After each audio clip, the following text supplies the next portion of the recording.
Hi everyone and welcome to this new video. In this video I want to read with you a blog post that I've published on my blog. In this blog post I showcase how to create a minimal QEMU environment to play around with the Linux kernel. So the blog is at this URL, I'm gonna put a link in the description, and essentially in this blog we do 4 different things. The first thing we do is we download and compile a specific version of the Linux kernel. So we compile it directly from the source. Then the second step is that we build a minimal file system, an initramfs with busybox. So we compile busybox and we use it to create this initramfs, and then we use QEMU to virtualize the image of the Linux kernel running with the minimal file system. At the end, I will also show how to load a custom module using the loadable kernel module technology, so the LKM technology supported by the Linux kernel, to introduce arbitrary code in the Linux kernel. And specifically, the code that we will load is a simple hello world. So this is a really simple code. It uses the printk function, not the printf. Why? Because this code will not execute in user space, but it will execute within the kernel, so in kernel space. And so we have to use printk. We use the modules, essentially, the init module and the cleanup module. So the idea is that with this video, you should have a minimal setup to play around with the kernel. Of course, this code is very simple. Later on, maybe I will show more complex code. I will play around with the Linux kernel a little bit. So like this is the first sort of like introduction to programming with the Linux kernel. Having such setup can be really useful. So this video is for those interested in understanding how can we interact more deeply in a very simple way with the Linux kernel. I hope you get something out of it. I hope you enjoy it. If you do, please subscribe to the channel, help me grow, share this video with like-minded people, and enjoy the video.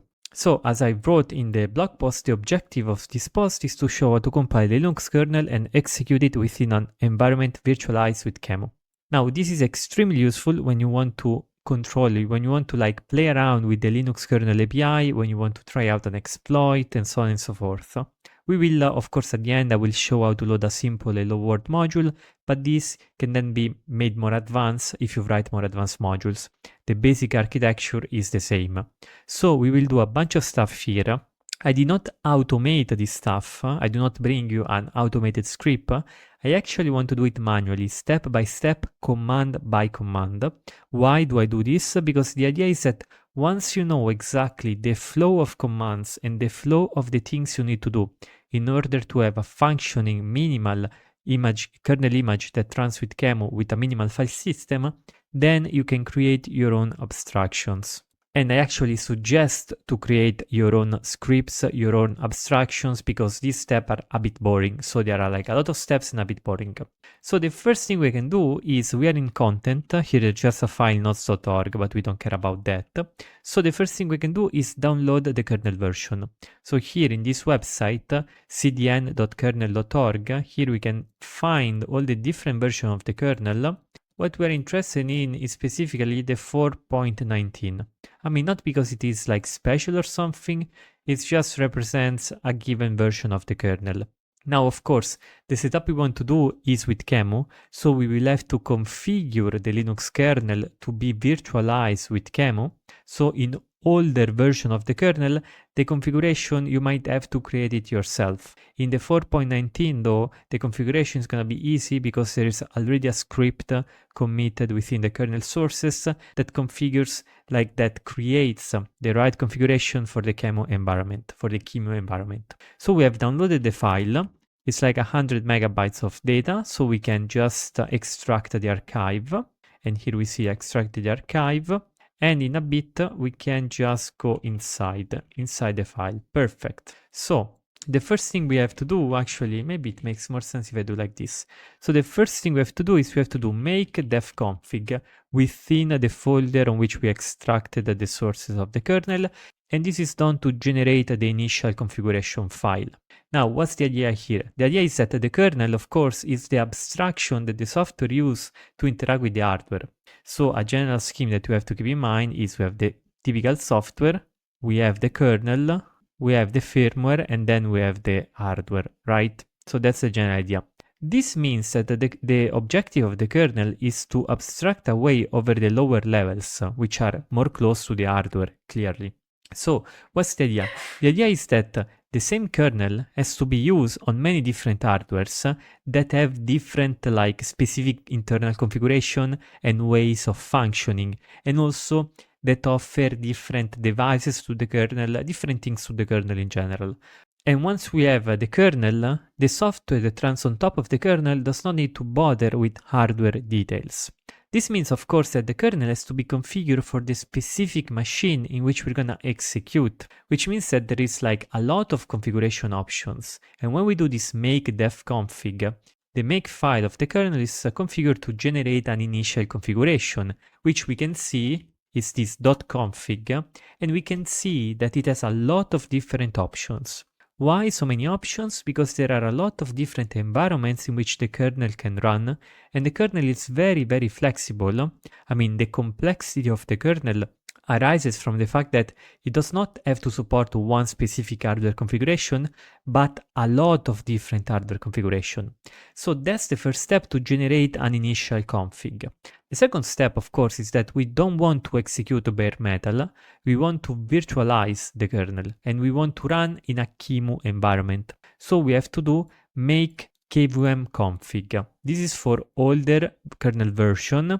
For the recent one, you can do kvm_guest.config. I'm not sure if this one exists in this version. I guess it does exist. Using config as base, merging. Okay, so I guess it does exist. If you have an older, you can also do kvm config. Now, other times you might need to edit the configuration. So for example, let's try to add the debug information. So we can go into the config file, we can search for config_debug_info. Here it says it's not set. We uncomment this, we say equal y to set it, and then we can compile it. We can sort of like update the configuration with make old def config. So we do this, and so we refresh the configuration with the new update. Now, after we did that, so we wait a bit for the configuration to synchronize, and after we did that, we can actually start to compile the process. And when we compile it, we can do this with make-j $and proc. The $and proc is to parallelize the process of compilation. Now, typically the process of compilation is CPU intensive, expensive. It means that it uses a lot of CPU powers. And if we have multiple cores in our CPU, we can parallelize this kind of effort. And the nproc gives us the amount of cores that we can use to perform this parallelization. So at this point, we just have to wait a little bit until the process of compilation finishes. The amount of time we have to wait, of course, depends on how fast is our CPU and just other loads within the system. It can take from like 5, 10, 15, 20 minutes, depending on how strong is your CPU. In my case, I think it's going to take around 10 minutes or something. But the most important thing is that at the end of the process, if everything goes fine, we will find the busy image of the kernel essentially within the x86_64 directory, which represents the architecture, the hardware architecture of the processor we are building for. So let's just wait and see the image getting built.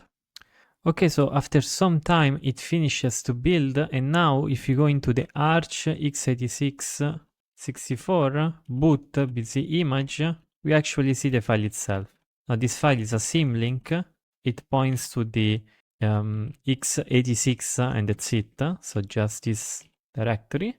And this file itself is an 8.5 megabyte file of size 8.5 megabytes, and it represents the image of the kernel.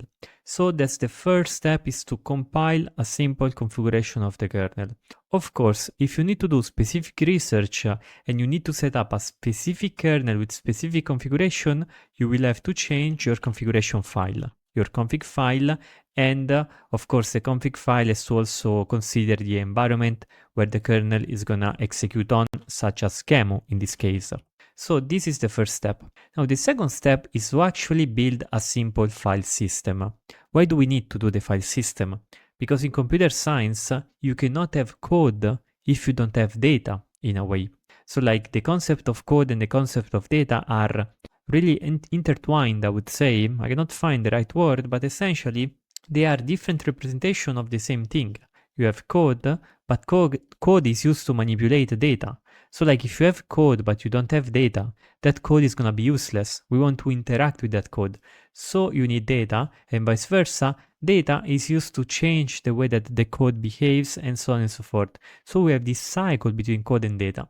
Now the image of the kernel contains all the code, but what we need right now is the data is gonna execute on, is the initial environment. And for the environment, we mean a file system. We mean a series of files and directories that the kernel can see during boot and can use to actually set up the entire system. So to actually do this, you can choose different paths depending on how complex you want the file system to be. Our path is going to be the initramfs. Now this is the most minimal approach and is the one that we will use. That is, we build a really minimal file system that contains the bare minimum to have a shell working. We just want to have a simple shell with some simple utilities enough to load the modules. That is, we are not really interested in user space within this QEMU virtualized machine. We are just interested in loading the module, and everything is going to happen kernel space. Now initramfs stands for initial RAM file system, and essentially it is the first file system that the kernel mounts during the boot process, during the initial startup of the system. Now after the file system, the initial file system has been copied into the memory, the kernel executes the init command, the init script found within the minimal file system. Now there are other ways, of course. For example, there is the bootstrap way, which is used by the seedscholar project, which is a project that fuzes the Linux kernel. Maybe later we can explore a little bit more about that. But essentially, with the bootstrap script, we will create a minimal Debian environment. So this means that it's going to be much heavier than initramfs, but it also means that we will have way more tools in user space. Now, in this video, I'm not really interested in doing that, so we'll just do initram because it's more minimal and I think it's more fun for the first setup. If you then need to do some kind of experiment that you need a lot of user space utilities, then you probably want to use a Debian-like environment. So how do we do this? How do we build this initramfs? Now the first thing we do is we go back to the directory. So this is our main directory, and we will build a directory called initramfs. So we can do this with this make-dir-p. So it's going to create the first directory and then the internal directories. Then we can do this other command to build the etc initd directory. Then we go inside the etc and we create a file called inittab. There are many ways to do this setup. So in the reference, I put some links to where I got inspired. So this one is going to execute once. So it's going to do the sysinit with the rcs script into the init that is taken from the init directory. And then it's going to execute once the cat of the message of the day file, which is a simple file found in /etc/motd. Then it's going to change the permission of the binsh binary, and then it's going to do a power off. So essentially, we're going to execute a shell when we execute the system. And once we leave that initial shell, we're just going to do a power off. Really, really simple. And in the init.d, so let's go here, init.d, we're going to create this rcs file that will contain the following script. So this is like a shell script. We're gonna do an install of busybox, so bin busybox install. After installing all the busybox within the system, so like setting up all the symlinks for the various directories and things of the sort, we're gonna set up the shell, the tty, the shell we will interact with. Then we change the permission of the file system and we mount a bunch of different file systems. Specifically, we mount the /proc and /sys. This is the file system that are used to interact and communicate with the Linux kernel. Why? Because when the user space has to understand what the kernel is doing or even change sometimes the behavior of the kernel, you cannot talk to the kernel directly. There are various ways to do that. You can use the system call, which is one way. It's like a boundary between user space and kernel space. And also, you can use this file system, the /proc and /sys, which are written and read by the kernel, and essentially they allow you to understand what the kernel is doing with respect to, of course, some piece of data and information. So this is why we mount them. We also mount the device folder, and we also mount the tempfs folder, the temporary directory /tmp. So this is the idea. So we make sure that it is executable, so that this file is actually an executable file. I believe we have to go back to the etc, and then we do this on top of the directory. Perfect. And then we can put a message within the etc method. Message of the day, we can put this hello kernel message. It's really simple, not that much. You can change with your stuff. So this is good. This is good. Now, what we need to do now is we need to build busybox. So to build busybox, once again, we get the code. So this is the code for the version 136. Then we just untar it. We just decompress it. We go inside the folder. We create the configuration, pretty straightforward, and then we compile the build. But here there is one thing that we do, is that we do ld flags -- static, because we want a static build. Why do we want a static build? We want a static build because this binary is going to execute on a minimal kernel with essentially no shared libraries. It means that all the code has to be found within the binary itself, because we will not have other resources within this minimal kernel. Therefore, we build it as a static binary. And then here, config prefix is where we want to install the busybox. So we compile it and we install it in this single command. And so like to do properly, we have to create the busybox folder besides the initram folder, like this, like I just showed that I did. So we can start to install it. Now, during compilation, an error should happen and the build will fail. Like, look at this error and the build will fail. Now, why is this the case? This is because the current environment is not compatible with the busybox building process for this particular version, which is the 1.36.1. Essentially, it means that some in your environment, which could be most likely the GCC version, so the C compiler version, or the glibc version, like the standard C library version installed in your system, just does not work because maybe it's more advanced, so they removed some deprecated features and things like that. Essentially, the way that this busybox was built initially is not compatible with your current system.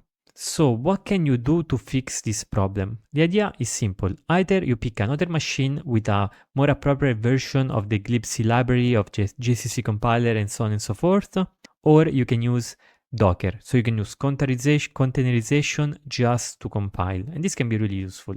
So let's go with this approach. We're gonna create a simple Docker file. So we're gonna create a simple Docker file here. I would say let's create it outside, Docker file. And this Docker file, essentially, in this Docker file, we start with a slim Debian image, so like a minimal Debian image, and then we install all the dependencies that we need to build properly the busybox binary. So once we have written the Docker file, we can actually build the Docker image with the docker build -- no cache -t and the name of the image, which is busybox builder, because that's how we name it, that's what it does. And so we wait a bit for the image to build. Here I put no cache to avoid problems with building, because sometimes the cache can create inconsistencies, and then we wait. Essentially what we're going to do later is we're going to run the Docker, we're going to share a folder between our host machine and the Docker container, and then we're going to do exactly the same commands to build busybox. Different being now that we're going to be inside the container, so we will have the right GCC and glibc version, so everything is going to go fine. We're going to compile a static binary, and then we're going to extract it from the Docker container to the initramfs folder. So that's essentially the idea. Now we just wait for the image to build. Okay, so the Docker has been built. Now we can create this share folder. We're gonna run the Docker and we're gonna expose the share folder so that the share folder is gonna be a common point between our host machine and Docker container. We're going to go into the TMP of the Docker container and we're gonna download once again the source code of the version 1.36.1. We're gonna untar it. So just let's wait for the connection. We're gonna untar it once again.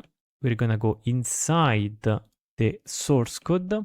we're gonna do make defconfig to make the configuration, and then we're gonna compile it exactly as before, but now it's gonna work. So now it's gonna work and it's not gonna create any problem whatsoever. So we wait a bit for it to finish and then we will copy it outside the Docker container. Okay, now the build is finished and we can find our result, I believe. Where is it? Is it in, let's see, in build, I guess, /build. So in /build, we find the bin and then we find the busybox. So essentially, busybox is a binary that contains a lot of different binaries. And essentially, it can be used to create a minimal file system. It's very, very useful. It has a lot of different utilities. So what do we do now? Well, now we have everything in the /build folder. Now it's time to copy it, essentially. So what do? We go into the shared, essentially we go into the shared folder, which contains the build folder, because essentially that's here I connect the share folder on my host with the build folder within the Docker. So I just copied everything in the shared and I put it into the initramfs. Now here the file paths are like this. So they assume that I'm actually within the busybox. So here I made a little mistake. When I started the Docker, I should have been within the busybox, but actually it doesn't change much. We just change this copy command. So we're gonna do copy like this and then directly initramfs like this. So depending on, of course, on where the share folder is, this command has to be different, clearly. Then we rename everything to the, we change the owner to the user Leo. And at this point, we just go into the initramfs and we rename it this linuxrc into init. I also think that if you leave linuxrc, it shouldn't create a problem. I never tried it. I just rename it into init because that's the first process that it calls. Now, to recap, we can actually close the Docker now. Essentially, we can do exit and we can do essentially Docker container ps, and there's nothing because we just close it. That's good. Now at this point, the initramfs should have the following structure. If you do a tree, which represents the directory in a trees, you should have a lot of different binaries, but all of these binaries essentially point to the same binary, which is /bin/busybox. So that's the genius idea of using busybox. You have one binary that creates an entire minimal file system and user space. So we are good, we have busybox, and also notice this thing. So if you go into bin and busybox, here is the only executable is busybox. If you do a file on busybox, it says, look, this is statically linked. It means that all the libraries and stuff like that are within the binary. All the glibc calls and code is within the library. It means that if we do LDD, it's not going to find shared libraries, shared objects, because they're just not shared objects. It's not a dynamic executable. It is a static executable. And this is really important, given that we will have to execute into a minimal system with no libraries whatsoever. So this is really critical. Now at this point, we're actually ready to pack the initramfs into the file, into the final compressed file. So we go within the initram directory. So this is the structure. And then we do this find.print0. It's just going to print all the name of the file like this. And then we're going to do cpio to compress them into the cpio format. And then we put everything in the standard output into the cpio.cpio. So now we have this initramfs.cpio. We gzip it. And then we copy it outside. So we do an outside copy, so it's gonna be outside of the directory. So from our initramfs, now we have a single cpio gz like initramfs. So this is it. So let's see how much weighs. It's about 3 megabytes. Here it was like much lighter, maybe because I removed something else, whatever. Now at this point, you can run QEMU. Here I'm not going to show how to install QEMU. Maybe I can do that in a specific video on QEMU probably in the future, because it's really a useful tool for virtualization if you're running a Linux system, essentially. So how do we do this? Pretty simple. We just create a simple run.sh script. And this run.sh will have the user binenv sh to tell the system how to execute this thing. And then we have the following QEMU command. So let's analyze it. We give the memory and the amount of processor, Then we give the image to the kernel, so Linux busy image. So this is the image we compile. This is like one of the most important thing in the, of course, QEMU. Then we do the initramfs, so initrd. We enable KVM because we're running on Linux. We say no graphic, we put the PID file vm.pd. And then at the end here, we say append. Here are the arguments that go into the kernel, so they're going to be interpreted by the kernel during boot. And for example, here I have no KSLR. So this is disabling the randomization of the address for the kernel space. It's like a protection mechanism called KSLR, address space layout randomization of the kernel, so with a K. And we say no kernel blah blah blah, means don't randomize the addresses.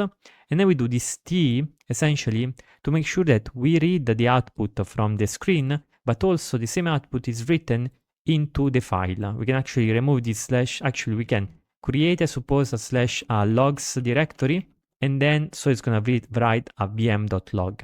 Now at this point, we just have to execute this to obtain our profit and to see if we did everything right. We just execute it. Notice what happens. We have the boot of the kernel, and now we have our shell. Here you can see all the different information that the kernel found of our system, of the QEMU environment essentially. And at the end, we have our shell, and notice this, we have a really limited file system. So there's not even, like if I have a D, okay, but I don't, of course I don't have, I don't know if I have which, okay, which I do. Of course, clearly I don't have Git, I don't have no apt, no pacman, there's no packet manager. It's like just minimal binaries in the system. If I do a hostname, if I do a uname, here we see the image of the kernel, the architecture, and so on and so forth. So this is our first boot into the system. If you do an exit, of course, it's gonna go down. It's gonna just power off. So this is good. And here I just like describe what I told you with the hello kernel image. Now at this point, to finish off the video, of course, now what's the cool thing? The cool thing is not just to boot like the untouched kernel code and be fine like that, because we want to modify it for our own purposes, for our own experiments, just for fun, if we want to play around with the kernel APIs. So at this point, let's create this module, this simple module. We're gonna create module, and we're gonna create hello.c. And in this hello.c, we're just gonna copy this code. So what does this code do? Essentially, this code includes some kernel headers, module.h and kernel.h. Then we have the module license and author, so my name with the GPL license. And then we have these two functions, init module and cleanup modules. Now they are used in the loadable kernel modules technology, essentially. And the idea is that we can introduce code that runs at kernel level without having to recompile the entire kernel code, but just by compiling this specific object, this specific module. So the init module is executed once we load the module inside the kernel image, and the cleanup module is executed once we remove it. So we sort of have to imagine that our user space can actually change what happens in the kernel, because the kernel has this image. It's a dynamic image made up of a lot of different modules. So like when we plug maybe a new device into the kernel, maybe a new module is loaded to handle that specific device. And we want to use that same technology to introduce new code within the kernel. So once we load the new module, we're going to execute these init modules. Once we remove it, we're going to execute the cleanup modules. So this code, of course, is really simple. Maybe in the future we can do some kernel programming to see more advanced stuff. So how do we do this? Well, we create a makefile for this, and this makefile has to contain the following things. So we have this obj-m plus equal the name of the source.o, so not .c.o because it's the object file. And then we can also, like for simplicity, we can define two targets. I mean, they are not really needed. We can also remove those targets, but it's easier to just put those targets. We do make a dash capital C, then we put the absolute path to the source of the Linux kernel that we are compiling for. So this module has to be compiled for the kernel 4.19.320.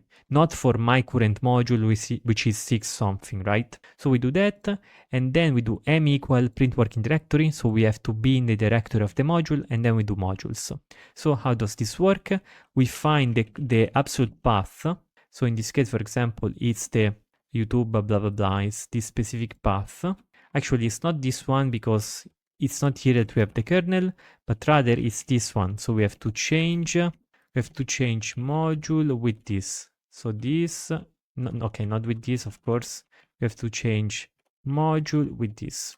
Okay, so this is the absolute path to the kernel sources. Perfect. Now at this point, once we have this this make file, we go into module and then we do a make call. So we do a make call. Okay, maybe there's something with tabs. Let's see. Okay, here I have to tab out because this is a make file. So I do make call and I'm gonna compile for the for that specific kernel version. So notice what we get here. We got an hello.ko file. Now this is not a simple object file. It's not a simple hello.o. It's an hello.ko, which means that it is a kernel object, and we're gonna load this kernel object into the live kernel image. So essentially the remaining part gonna be super simple because we're gonna take this hello.ko, which is our module that we want to run. We're gonna put it into the initramfs. Then we're gonna go into the ramfs and we're gonna just recreate it in exactly the same way that we did previously. So we're gonna first create the CPIO, we're gonna gzip it, and then we're gonna copy it outside. So I would say here it says you want to overwrite, I want to overwrite. Wait a second, so let's remove these two things and let's do it again. So I'm gonna find this and I'm gonna gzip this. And I'm gonna copy it outside. Perfect. At this point, we can run it again. So we're gonna run the image again. Okay, and it's the same as before, but now, if we do an ls into the file system, notice we have a new visitor here. We have the hello.ko file. Now this file contains the kernel object that was compiled for this specific kernel. Now how do we insert the module? We can insert the module with the command insmod, and we put the path to the kernel object. We do insmod hello.ko. We press enter and look at this. Hello. Loading out of 3 module tains kernel hello world. So these are the message from the dmessage system, which is an internal system that is used for logging messages with the kernel.